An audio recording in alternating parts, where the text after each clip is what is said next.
One of the great things about Deb is she's one of the funniest people I know, and her humor was so disarming. I remember being in her class and it didn't feel like I needed to decode anything. It felt like, oh, I know how to do this. We sing and we try to communicate the depth and text and meaning of a song. There was just something clear and welcoming about her style and her class. I felt at home and I felt like I had a right to be there.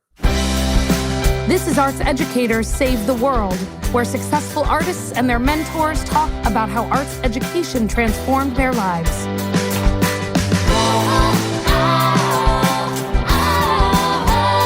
Hey, welcome back.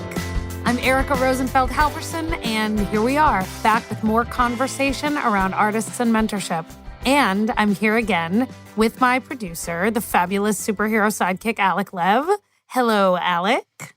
Hello, Erica. You've gotten to know Alec and I a little bit through our collective journey with Miss Ames and Bobby and Lynn, but here in this episode, we'll add another fun fact. We were both theater majors in college. That's right. We both trained to be professional theater types. We both have continued to work on the stage over the years. I have played everything from a giant bumblebee teacher to a Yiddish stage performer in the 1940s.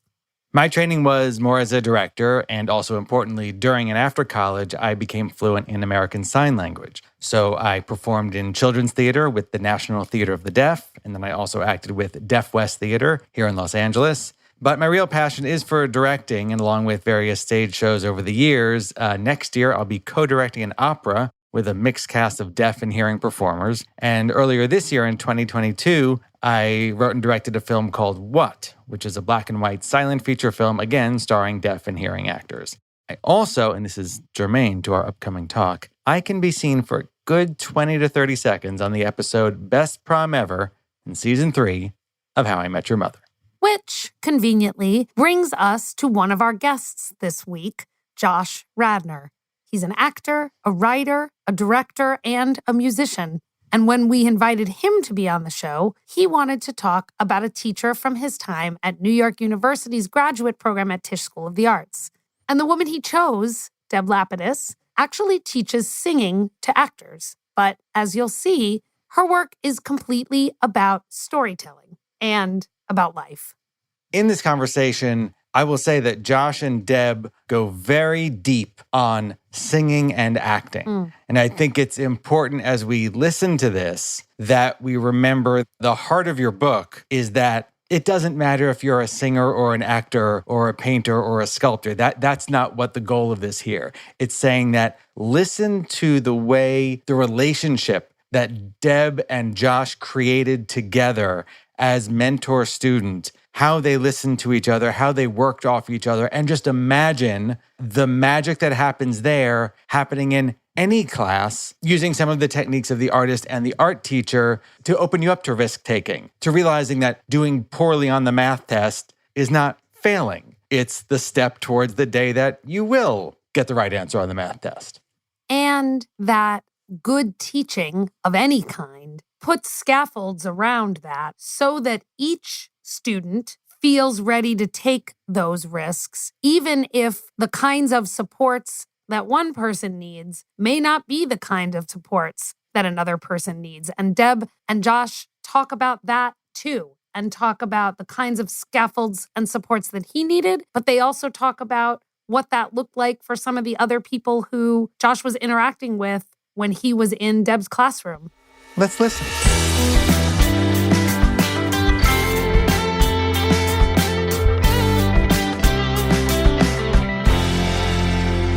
First of all, thank you both so much for giving your time today. Josh, I'd love you to start by introducing us to our shared guest today.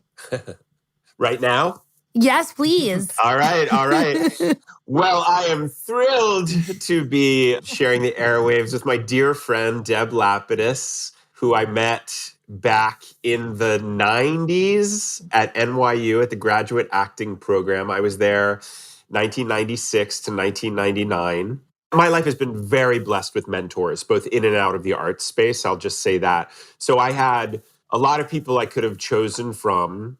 I think the reason I chose Deb is because in addition to Deb being so influential, in my, New York pre-professional training. I've just maintained a friendship with her, and she's a friend. And I feel like any opportunity to just grab some time with her feels like a treat. Not that my other mentors were ogres or anything. I just really love Deb. I'm looking at her now. I haven't seen her for a while. Should also say that Deb is the Paul Rudd of music teachers. She does not age. She looks exactly the same as she did 25 years ago. I'm not kidding. There are certain things I was thinking about just that have lingered from what Deb taught me. And I will say this, she was one of the great acting teachers at NYU, even though she is a singing teacher. So please welcome my dear friend and teacher, Deb Lapidus. Hi.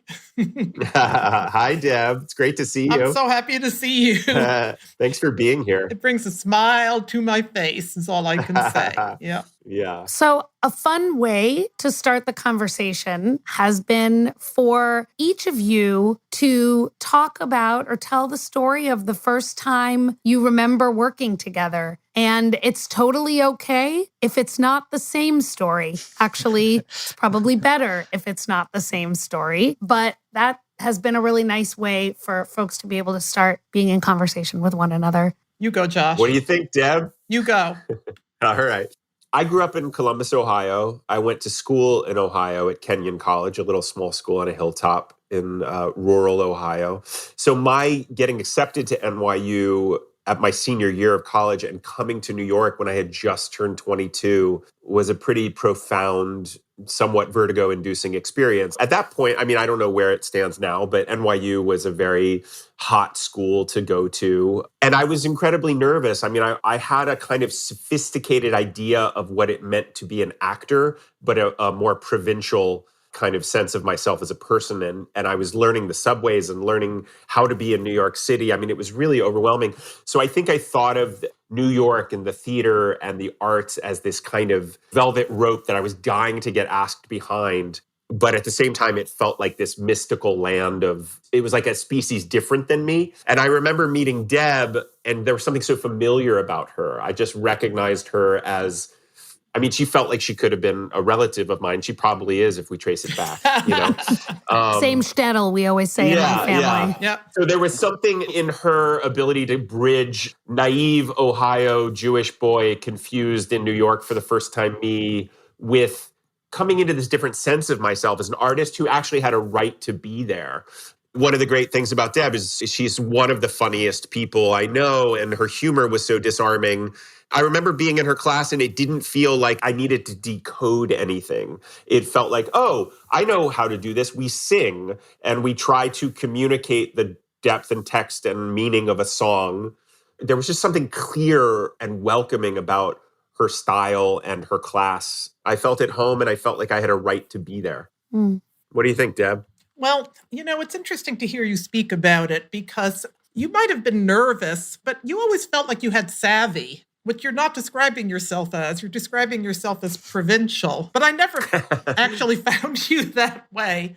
One of the things is that when I teach at NYU is I teach actors to sing, and there's a kind of a big range of what the ability level in the room is and also the appetite to do it. It just depends. With Josh, the way he felt about me is how I felt about Josh. It just felt like we knew each other already. Something just felt very familiar and comfortable about Josh. And also the other thing is that he was witty. And I know he mentioned that I'm funny, which I am, but he's funny too. And I don't think that many people are funny. I think very few people are really funny. And it's sometimes hard, Josh, I'm sure you must feel this way, to keep the ball in the air to amuse everyone else. So that when you get someone who can actually amuse you, it's pretty darn good. But the other thing about Josh is that he was sparky. He had a kind of spark to him, an energy. And even though you might have been nervous, you didn't wallow in a kind of actor despair. I don't remember that. Maybe you remember that differently, but that kind of actor despair of, oh my God, I'm so bad. And I used to be able to act and I can't act anymore. And I used to be able to sing and I can't sing anymore. That kind of energy I did not remember from you. I just remember you having an appetite to kind of be there. And in terms of what you'd said about code switching, I always felt you were absolutely yourself. It's funny. our memory of our internal state is often at odds with what we projected, especially first year. And this is a problem with first year actors at a drama program, is that every time you get up to perform or sing a song, you continually think you're auditioning. And that every moment in drama school is a referendum on not just your ability to be an actor in the professional context, but a referendum on your soul and your worth as a human being. And it can be very stressful. I didn't feel that as much in your class. I felt like there was some reprieve from there was a very healthy permission to fail, I thought, in your class, which I rather liked. I felt like you didn't care if someone was a Broadway level singer or a total novice. I felt like you really dealt with people on their own terms. I wanted so desperately to be an actor, but I also wanted to do it with as little stress to my nervous system as I could. I had my spell second year where I was really in a lot of turmoil, but mostly I treated drama school like going to law school or medical school. Like I was trying to acquire the skills that would allow me to have a career. And it was hard because I think sometimes in drama schools, the squeaky wheel gets the grease. Like the people who are a little more dramatic seem to get a little more attention. Still true to this day. Yeah. You're also dealing with these very kind of unformed, often very talented and dysfunctional lumps of clay. You probably see an astonishing transformation of people from their first year to their third year.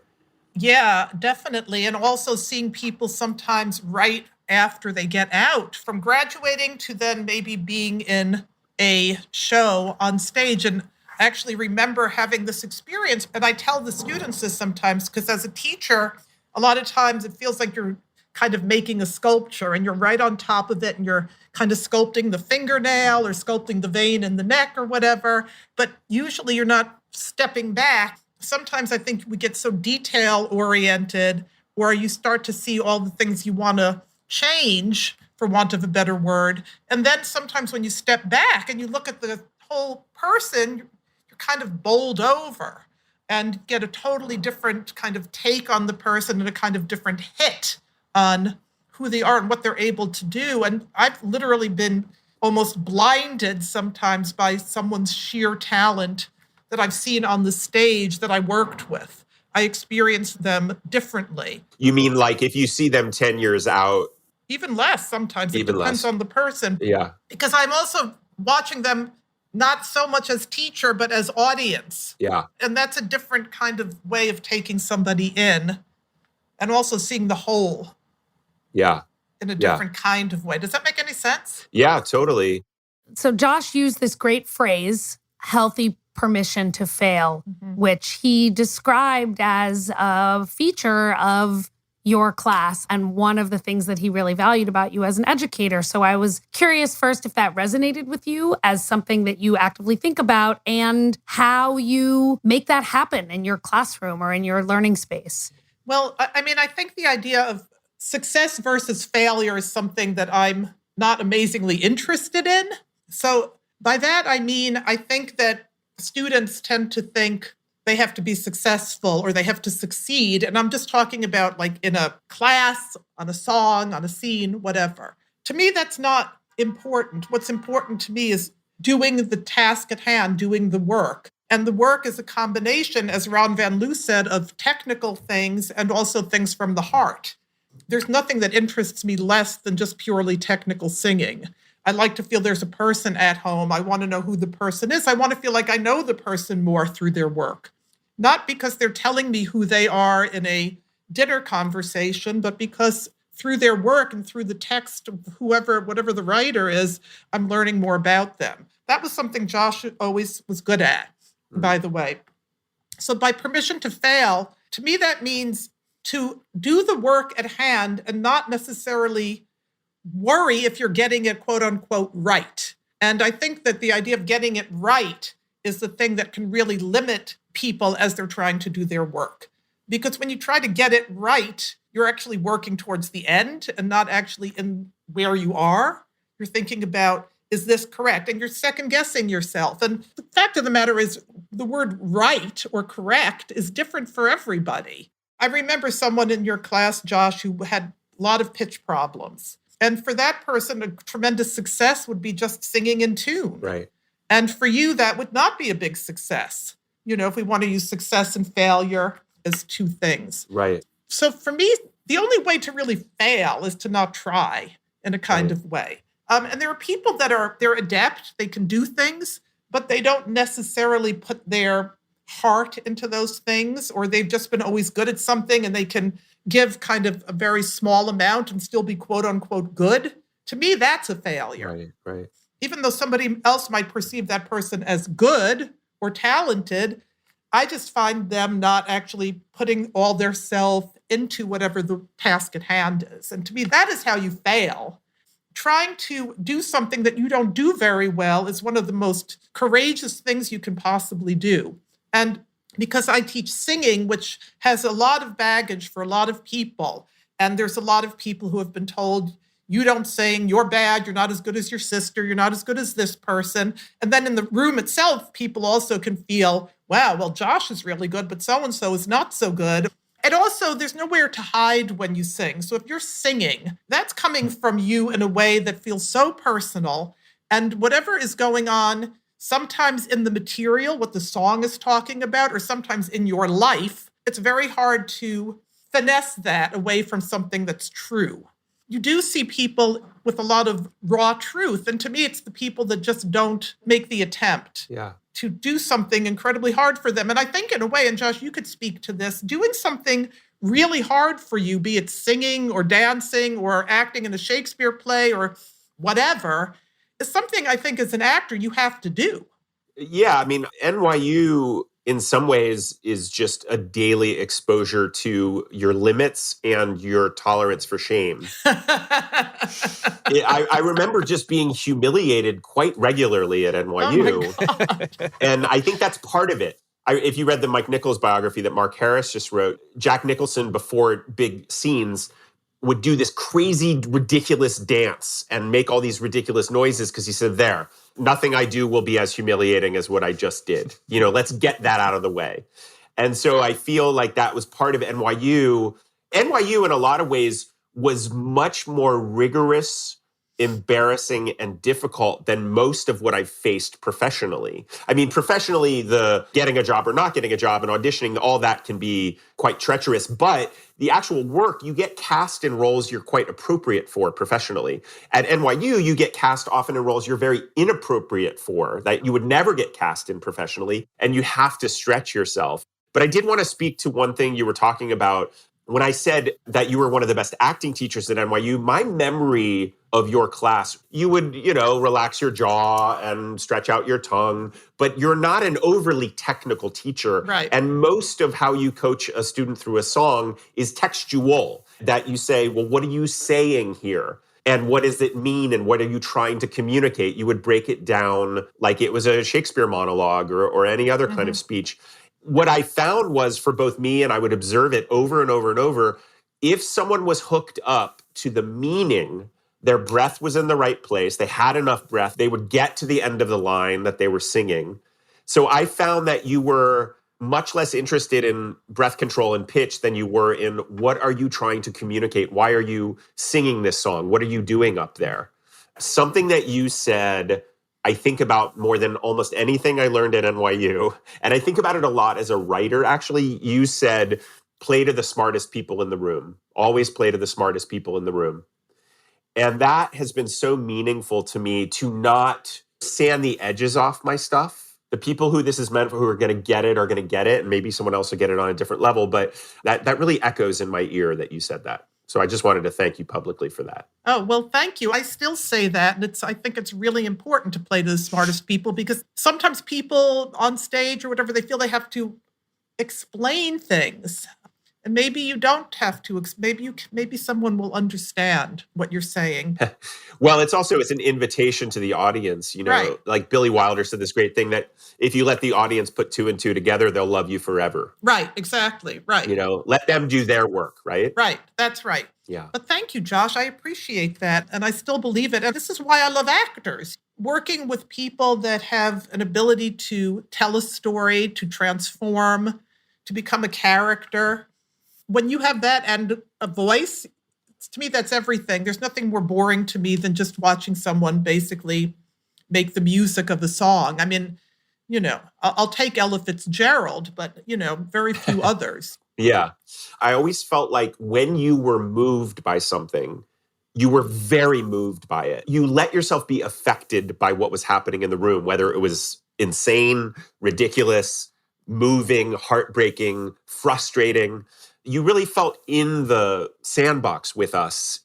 When I started as a teacher, I think I used to feel that it was not appropriate to show too much emotion, that I should be a little bit more removed, or maybe I felt a little embarrassed if I would really start to cry in some way. And then there was a point at which I just realized that that was not useful. And I decided to just let myself go. And if it felt uncomfortable to me, or if I felt I was being judged by others, so be it.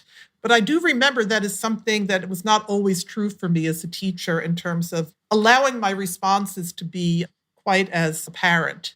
Because actors are asked to be so vulnerable and to allow things to happen to them and to be seen, I feel that it's not really fair for a teacher to hold back on the things they're asking for actors to do if there's going to be a really creative exchange in the room. You have to put yourself out there as a teacher in a way as much as the students put themselves out there. And they have to know it's safe and that you're human. It's been interesting because sometimes lately when I've expressed myself with great conviction in a way that it doesn't feel very sitting back, but actually really participatory, I can feel that they like it because they know that there's a heart beating underneath all of that.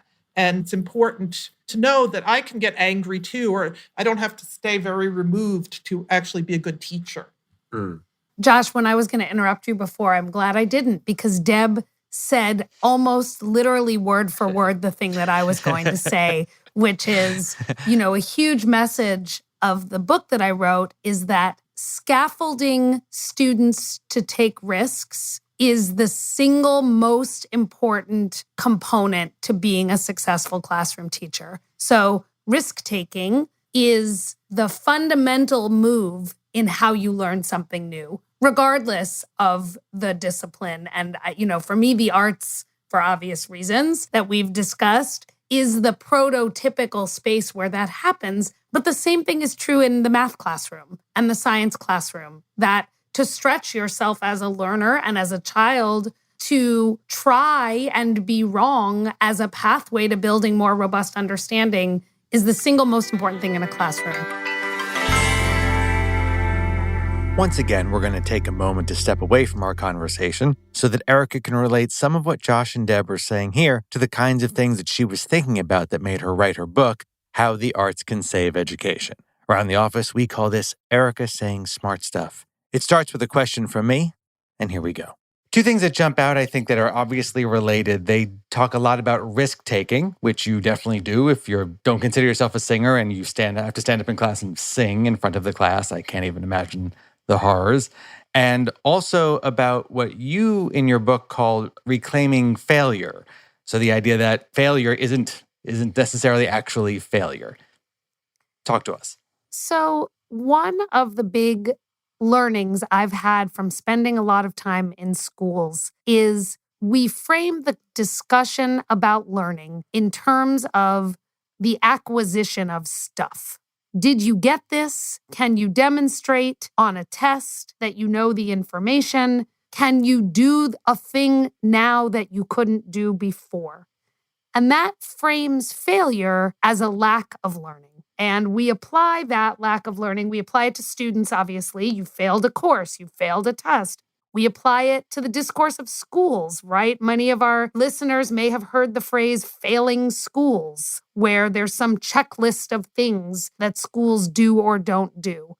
In my experience, failure is actually better characterized as a part of the learning process. And we should expect failure as part of the process. But because we are so trained to think of failure as a thing to be avoided at all costs, as designers of learning experiences, which many of these mentors, including Deb, are, we have to set up the conditions for people to feel like failure is part of learning. That requires, as you said, Alec, risk-taking. To be able to take risks so that we know that if something doesn't go the way we expected, there's as much juicy goodness in the thing that we don't expect as there is in being able to successfully, quote unquote, do the thing that we think gives us the good grade, gives us the right answer, gives us the quality metric on the school evaluation system. And like many of these other topics that we have discussed and we will discuss, the arts brings the idea into sharp relief, but that applies to everything we do in schools.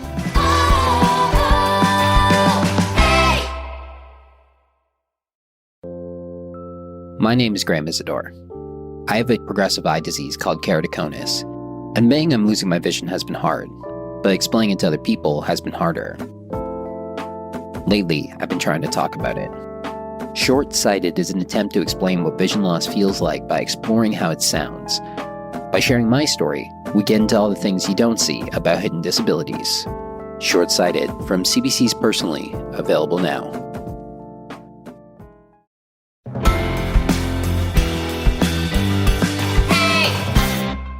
One of the most liberating and difficult things to say as a teacher is, I don't know.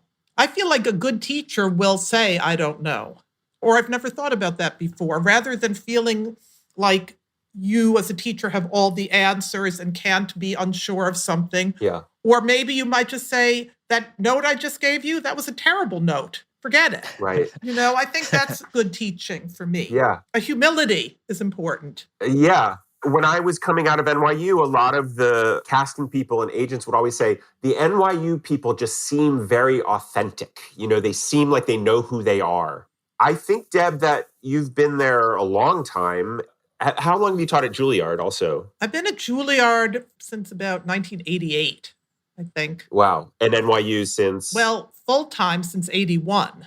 Wow. Okay. I know, it's forever. Well, Deb won't do this, but I'm going to toot her horn for a minute. If you look at all the graduates of Juilliard since 1988 and all the NYU grads since 1981, the NYU Graduate Acting Program, I mean, you've got a lot of Oscar winners, tons of Tony winners, Yep. Tons of Emmy winners, like a lot of people who have really shaped culture as actors, writers, directors have passed through your classroom. I do feel that NYU had and has a reputation of turning out authentic actors who know who they are. And I think it's because you have such a influence on the department, Deb, that you yourself know who you are and you're very authentic. There's a great quote I read about parenting, but I think it's true for teaching that said, do not prepare the path for the child, prepare the child for the path. You are not someone who was giving us easy answers, or like you were saying, like, look, this stuff is hard, it's vulnerable, it requires risk. I can't get you there. But you would sit with us and observe us and maybe rub our shoulders while we tried. Mm-hmm, mm-hmm. Can you talk a little of how this platform that Deb laid for you, the work that she did for you, how you take that to the rest of life outside of acting and music? Well, I realized this, Deb, at Zelda Fitchandler's memorial. Zelda Fitchandler was this towering figure in American theater in the 20th century. She started Arena Stage. She effectively started the regional theater movement in America. And she ran NYU from the 80s up until, I don't know when she stopped being the chair, but she was really at the zenith when I was there, 96 to 99. And she had such strong ideas about the artist. I think she called it the actor citizen or the artist citizen, that people were really hurting emotionally. And our culture did not provide a space for people to emotionally process, emotionally be vulnerable. She imbued us all with a feeling that we were doing something consequential for the collective. That was what NYU felt like at the time. Deb was squarely in that and felt very much a part of helping me do that. So it never felt like I was doing something silly or inconsequential. It felt like I was being lit up with some sense of mission. I hope I'm not overstating that, but that's what it felt like. And I don't know if the school still feels that way, Deb, but that was really what Zelda preached. The way this woman would speak about the artist and the arts was so incredible and amazingly moving, and amazingly just made you want to become an artist even more. And I was thinking about her as we were talking a little while ago, because I remember she used some metaphor And it was like about climbing a rope. Like if you're trying to move to get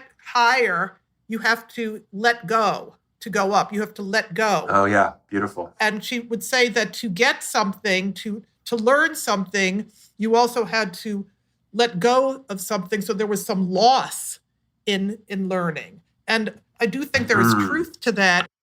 I just feel so well served by my education there because it was a place of risk taking when I was scared of failure. And it was a place of vulnerability when I was scared of that. There was so much letting go of the rope that I had to do to even stick around. Even though it felt like life and death up there on the 5th floor at Tisch, it was still safe. Even though it didn't feel that way, it was. I'm endlessly grateful to you and that whole program. Well, I just adore you so much. I mean, I don't mean to be all schmaltzy about things, but I just do. And I just love... We like a little schmaltz on this show. We do. I just love Yeah, love you. I love seeing you. I love listening to you. I do. What can I say? You're just very special to me. And, I just am so happy to see the man that you have become. And now I sound like somebody at the bar mitzvah, but, what can you do? Yeah. All of NYU in some ways felt like the Karate Kid training sequence where, you're painting the fence and washing the car and sanding the floor. And you're like, why are we doing this? We came here to act. And then you get thrown on stage and you're like, oh, I'm painting. Oh, okay. Oh, that's what this is, and you kind of have to put it all together. But you are getting this education. But sometimes at NYU, I felt like the Scarecrow, in The Wizard of Oz, like my leg was over there, my arm was over there. And by the end, you just hope that you put it all back together. And happily, in my case, I did feel like I had put it all back together. But it can be very harrowing to feel like you're pulled apart in that way. Yeah, I mean, I do think there is some idea. I think this is a very misconceived idea that we have to break you down before you can get put back together. Who wants to break somebody down? I mean, that just seems cruel. I hate that. Yeah. I hate when people describe training that way because I'm hoping that they are wrong rather than right, because I don't want to be the person to break someone down. I mean, that is just ridiculous.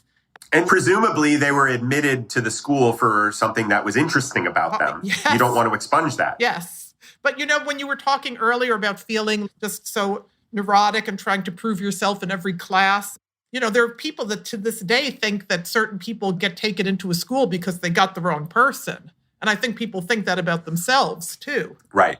They just had my name mixed up with somebody else. Well, it's also if you solve a math equation that you can actually hand, that's not you, and you say, this is why I'm here because of this thing. There's something about being an actor that is imposter syndrome is a very understandable consequence of being an actor because it's like, it's me. Right. I do know that your class was one that I always felt safest in. I felt like I could be the most relaxed version of me. Your class was a bit of an oasis or a respite from that relentless self-criticism. Endlessly grateful for that.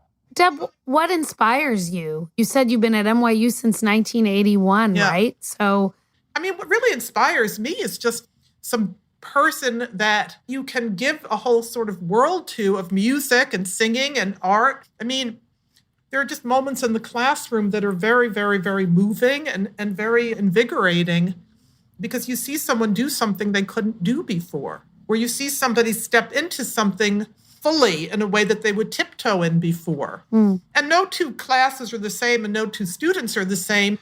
Sometimes it's chaotic or there's a lot of discontent.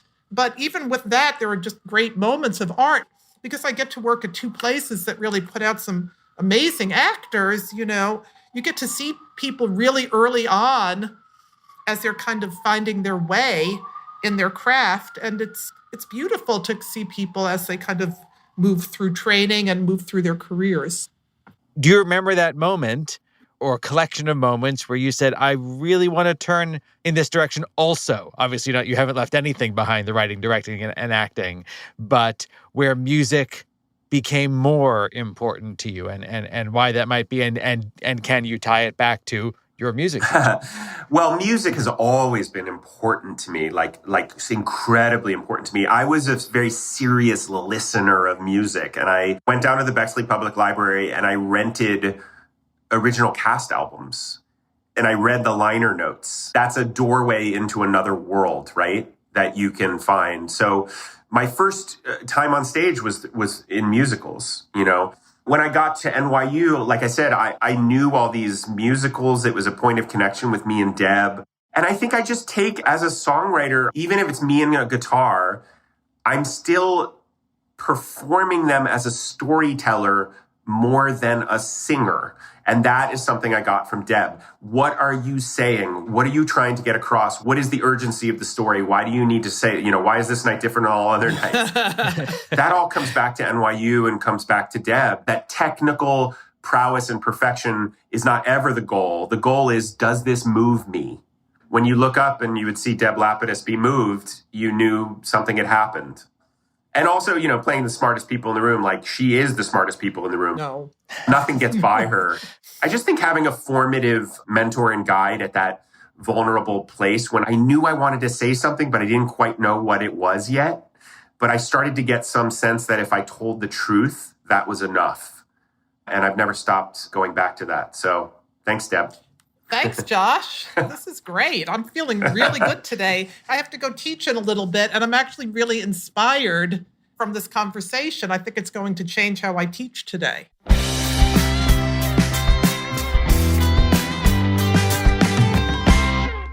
Alec, how was it to hear your friend and artist collaborator in this context?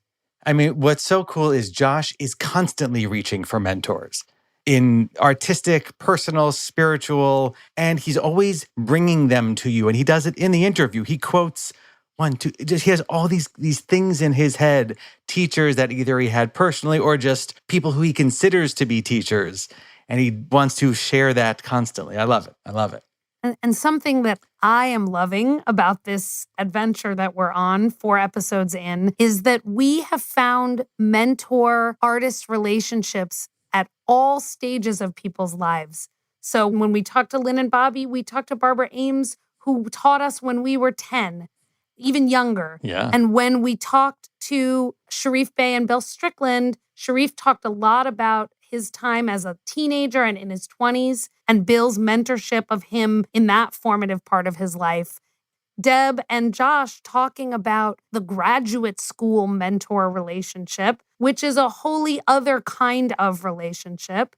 This is one of the great gifts, I think, of bringing mentors and artists together, is to identify these different places in people's artistic lives where they've been able to develop and share these relationships. Fantastic. But you cannot avoid 3 questions no matter how much you talk. So we're going to wrap up today, as we always do, with 3 things, 1 question. Eric, I have a question for you. What are 3 things you would tell your daughter about how her father met her mother? We sang karaoke together. 1 thing. We took a research trip to the south side of Chicago so he could introduce me to the elementary school principal he was studying. 2. We went to my favorite diner, which is no longer there, on the north side of Chicago, and ate cheese fries. Wait, Erica, I don't know if I'm allowed to ask a question, but I'm going to. What was the name of the diner? I don't remember. Tell us about it. Maybe one of our listeners knows. Oh boy. Okay. It was in Ravenswood. It was off of the corner of Wilson and Ravenswood. It was one of these late night jobbies, but it wasn't a Greek diner style.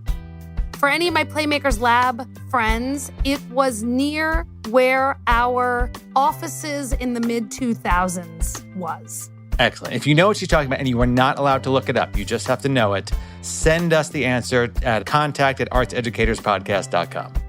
3 things. And Alec, Yeah. I have a 3 things for you.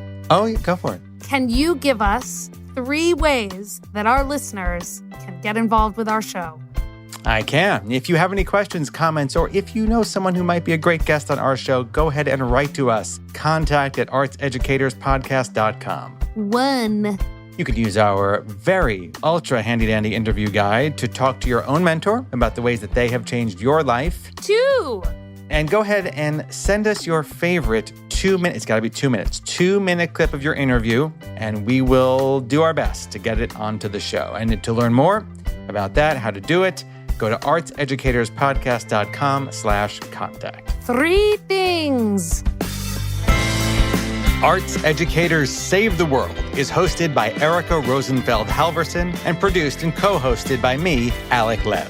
Our executive producer is Doug Matica, and our audio producer is Justin Asher. We are also executive produced by the fantastic group at Story Pirate Studios, Lee Overtree, Benjamin Salka, and Amy Fiore. Original music is by Dan Lipton, and our artwork is by Lyra Evans. Check out our website, designed by Cole Locasio, at www.artseducatorspodcast.com. You can follow us on Twitter at artseducators. Yes, somehow that wasn't taken yet. And on Instagram at artseducatorspodcast. Write to us with your questions and comments at contact@artseducatorspodcast.com. And wherever you're listening, please remember to subscribe, rate, and review. It really helps the show. We are proud to be sponsored in part by the Wallace Foundation, the University of Wisconsin-Madison, and the Gibb Faculty Fellowship. Arts Educators Save the World was created by Erica Rosenfeld Halverson and Alec Lev.